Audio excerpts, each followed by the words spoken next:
म चाहिँ आज एउटा हिजो मलाई परेको घटना भन्छु।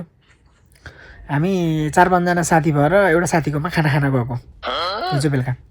अनि खाना खान जाँदाखेरि त्यो साथीले हामीलाई इन्भाइट गरेर हामी खाना खान गएको थियौँ। त्यहाँ पुग्दाखेरि हामी चाहिँ नेपाली 5 जना थियौँ अनि यहाँको विदेशी चाहिँ 4 जना थिए र हामी 9 जना बसेर एउटा टेबलमा खाना खान बस्यौँ। अनि टेबलमा खाना खान बस्दाखेरि चाहिँ त्यहाँ चाहिँ त्यो घरमा चाहिँ एउटा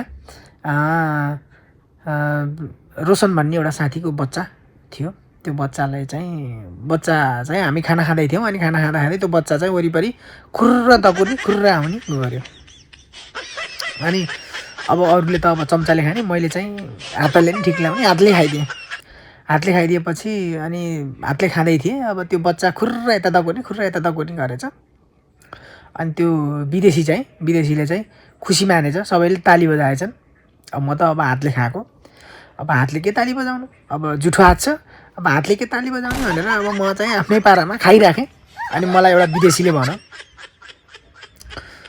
हेलो सर, तपाईँले यो नेपालीमा तपाईँहरूले यो हिँडेको देख्दाखेरि हाँसो लाग्दैन भनेर मलाई सोध्यो।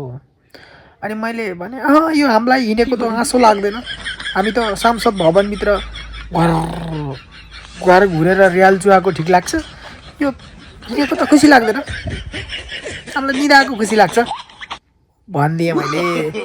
भनेपछि अब आजभोलि यस्तै चलिरहेछ, खुर्र दगुर्ने खुर्र आउने। हाम्रो संसद भवनमा चल्छ यस्तो चाहिँ, हामी चाहिँ यो हिँडेको चाहिँ दुखी मान्छौँ, यो हिँडेको हामीलाई खुसी मान्दैनौँ भनेर भनिदिएँ मैले।